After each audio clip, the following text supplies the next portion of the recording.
This is Steve Zeltzer with Workweek in Pacifica. And the struggle of the Teamsters in this country, UPS workers, 340,000 workers, is critical to this country in transportation and getting goods. And they were particularly important during the pandemic, where they supplied goods when people couldn't go out because of the pandemic. And they're having a contract fight now and a deadline on July 31st, August 1st. There may be a strike. And joining us, and John Palmer, who's an international vice president of the Teamsters, and he is also in Texas, San Antonio, Texas. John, you have been involved in organizing the Teamsters for many years. You were organizing during the Ron Kerry struggle for against part-time work.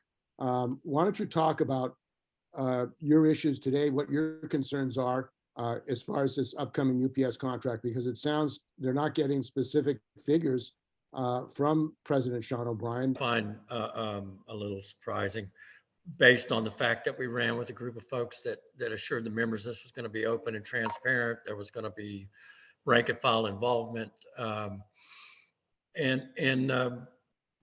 it's quite concerning. So back to my time with Ron Kerry, and so this is the third general president I've worked for.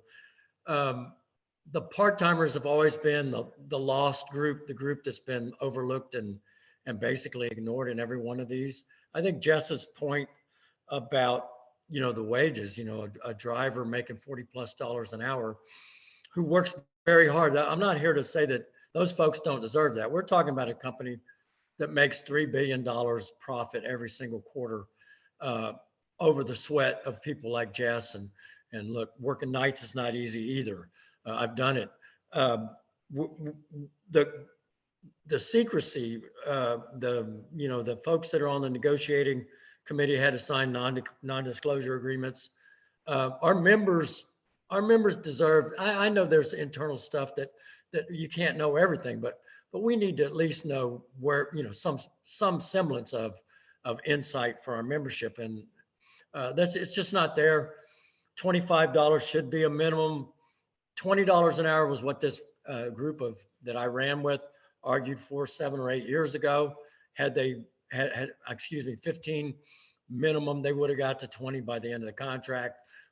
25 wouldn't be this. The argument now is that it's too much. It's just not a fair argument. It's not even a logical argument.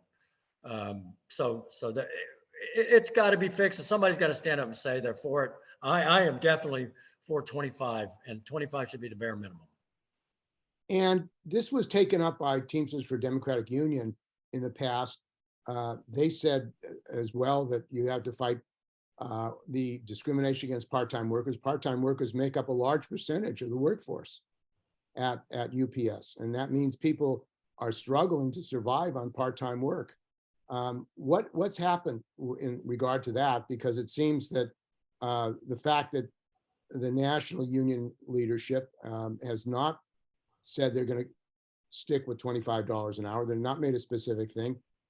They've not made any kind of rallies. I remember during the Ron Kerry campaign, there were rallies all over the country, Stop Part-Time Work, and of other unions, not just Teamsters. Many other unions face the situation of part-time work in this economy. We've got a gig economy. It doesn't seem like that's the same kind of national issue, which it should be if UPS is to win it. I agree with you. As you know, over the years, I've been had been a member of TDU for many, many years on their steering committee. And it seemed like when there was an alliance built between the Oz administration and TDU, that the alliance included just becoming an echo chamber for whatever happened.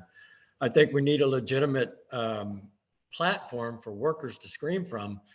And I mean scream, literally, because if you don't shout, people don't hear you. You don't sneak change in. You don't bring change about by being a pacifist.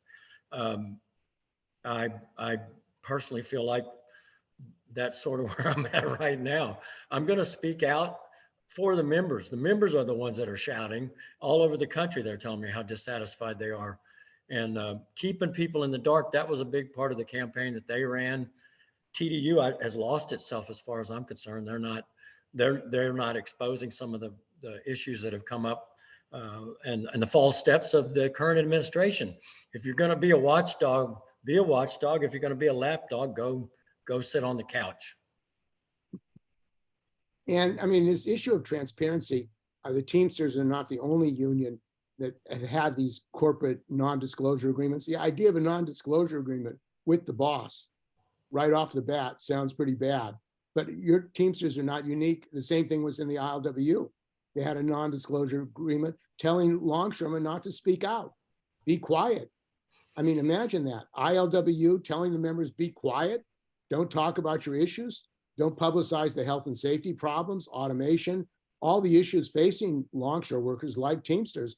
It seems that this whole idea, it's a corporate mentality, not to go out to the public, not to tell the truth about the reality of the situation. It's troubling. Again, I'm going to state the fact that I was very clear when I decided to run with Fred first and Fred and Sean secondly, Sean O'Brien, that I wasn't in favor of changing the nameplates on the back of the chairs.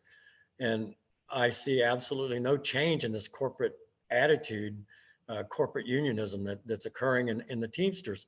This was supposed to be a radical change for our members. I'm not saying it can't happen, but it's not going to happen without a push from people. And our members need to understand there's a bit of like kissing babies and running around the country, just practicing picketing. That's all fine and good. But the anger of the membership is what needs to be tapped into.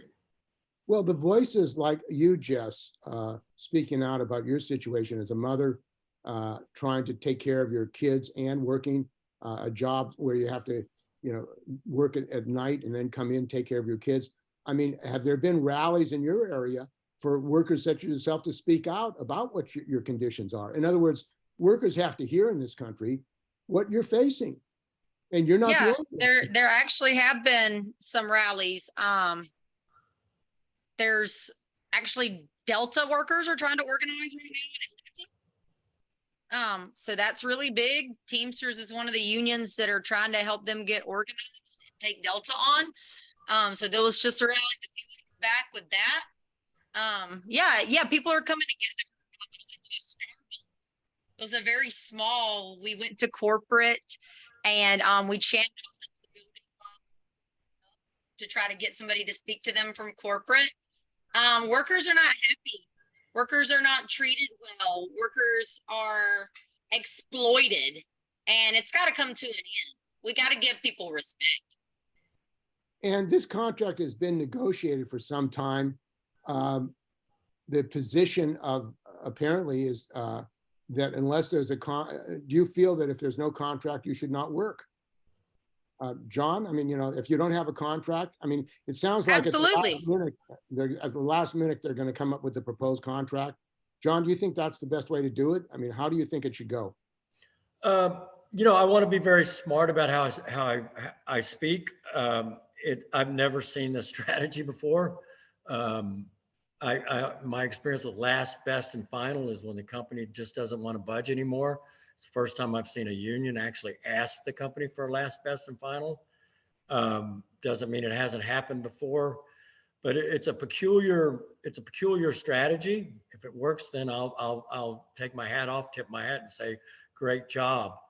But it's different. I still, looking at the 97 strike, the 94 freight strike, which I was involved in, the members were really engaged. The apps weren't part of what went on then. There was a lot of member-to-member engagement. They built contract action committees. I understand some of that's going on, but I've talked to members across the country in locations that haven't seen anybody in reference to this. So anybody who's organized anything knows that the success of an organizing drive, and I worked on the Delta campaign, by the way, is member engagement. I mean, that change comes through grassroots involvement, pushing things forward. And I just feel like we're falling a little bit short in that department. And there's also the issue of Amazon and FedEx, who are both our are both the trying to organize. Unions are being fired for organizing at FedEx, at Amazon. What should be the relationship of the UPS workers to this fight at Amazon and FedEx? Well, I think I'm gonna go back to Jess's argument and the part-timers. We're a lot of the Amazon workers are making higher wages than our people to begin with. Are They you get saying healthcare. the Amazon workers are making higher wages than Teamsters? Yes, they started a higher wage in many of their warehouses. They also have a lot of the warehouses are air conditioned, which, I live in the South. Jess lives in the swampy, hot South. I live in the hot, dry South. But hot is hot. And I worked on a freight dock in the summer and in the winter. Those are tough unless you've done that. Those are brutal conditions. And you pair that with physical work and somebody yelling at you. If we're going to organize another group of people, we need to show through example that our conditions are better than theirs. That the value of forming a union, not joining a union. We don't form unions. We don't join unions. We have to form. It's tangible. And I think if part-timers wind up with less than, how do you make a case for people to organizing is a dangerous issue, right? People get fired all the time trying to organize. How do you make a case to a person that has a family behind them that they need to stick their neck out to organize? And it sounds like $30 an hour would be the best way to go, actually. The fact that these drivers work really hard, but the pace inside of one of these UPS buildings is incredible. The pace that they move packages is far and above, quicker, harder. It's just a constant blur of packages being loaded. And these packages really aren't really packages anymore. Some of that used to be freight. When I started in the freight business, anything over 50 pounds went on a freight truck. These guys are delivering and handling small drums of liquid now. They are handling hazardous materials.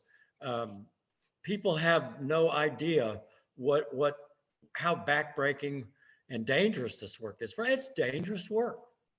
I think the corporate dominance of our political system, regardless, first of all, two parties doesn't work. Corporate unions and corporate America in tangent together, working in tangent together, doesn't work for working men and women.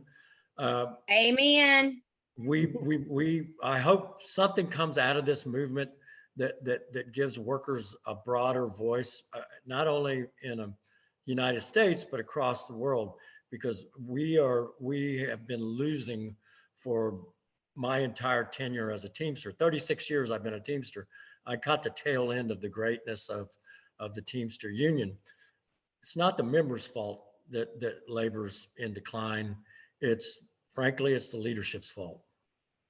And in Los Angeles now, you have the writers on the strike over AI. The city workers may be going out, the hotel and restaurant workers. It seems that workers throughout this country are getting more and more fed up. And we may be moving in the direction of a general strike. It sounds like the government really, their attitude towards workers is you can wait. We're not going to provide for you. Even national health care. The fact that they're cutting people off of COVID health care, people don't have health care. In this rich country, it's very dangerous situation for workers. Do you think it requires a real mobilization of the entire working class, all unions, all working people? Well, what we've done for the last 60, 70 years, I remember growing up and watching union members when I was still in high school that were really, they had boats in front of their houses. They had campers in front of their houses. They had houses that, they had all the stuff. But it's been a steady beat down for working men and women. And it's got to be something different than what we've been doing. That old adage of, doing the same thing over and over again, that's the definition of insanity. We can do better than that. And the structure of the Teamsters, has it changed with this new administration? You have double dipping, Teamsters making 300,000, 400,000, 500,000, and Teamsters are not unique. Operating engineers, many unions now AFT, these executives are making hundreds of thousands of dollars, $500,000, $1 million for the ILA. It seems like there's no holds barred for salaries of these executives, these officials. So I've always said that you can't relate to somebody you represent if you don't understand their lifestyle, right? And I think you can price yourself out of that situation. You know, I mean, I still work around my house because I can't afford to do anything else. I'm absolutely the lowest paid vice president, which is still more than the majority of our members make. I make a lot less than many of our members. That's fair enough. But guys that are making, you know, ridiculous stuff, 2 and 3 jobs. First of all, you can't do 3 jobs. Whoever tells you that, you know, I get paid 3 jobs because I do 3 jobs is frankly full of horse hockey, right?